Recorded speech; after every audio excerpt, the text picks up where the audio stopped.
it's really easy to corrupt people. So imagine the same experiment. You come to the lab and we describe to you this experiment and we say, look, Brian, we have two versions of this game today. One version, the exchange rate between dots and money is such that at most you can make today is $4. The second version is such that at most you can make today is $40. So they're the same, either $4 max or $40 max. Why don't you flip a coin? And we'll see which one you get. You flip a coin and no matter what you flip, we say, oh, sorry, you got the $4 version. And now the research assistant looks around and he says, listen, my boss is not here today.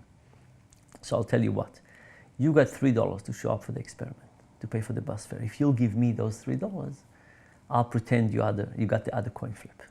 So the research assistant is basically asking for a bribe. Now, you love this stuff, don't you? I do love this stuff. Okay. But, well, it gets a little sad. Here's the first question. What percentage of people bribed him? What do you think?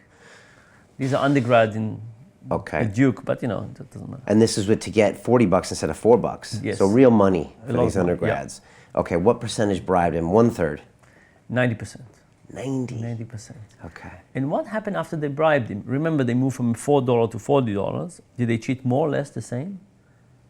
You would think they would cheat more for $40. They do cheat more for $40, and they started stealing. Now, what do I mean by stealing? I told you they have this piece of paper and they say the die came on 5 and 1. I chose the bottom, it's 5. It came on 6 and 1, it is. And then they sum up how many points they have in total, the 20 trials. And then they have a little equation to translate into money. And they calculate it, and then let's say they write $23 and circle it. So we owe them $23. At that point, we could pay them $23, but instead we give them an envelope with $50. And we say, why don't you pay yourself the amount of money you deserve? The amount of money you don't deserve, leave in the envelope. And as you leave the room, there's a big box with envelopes, just drop it there.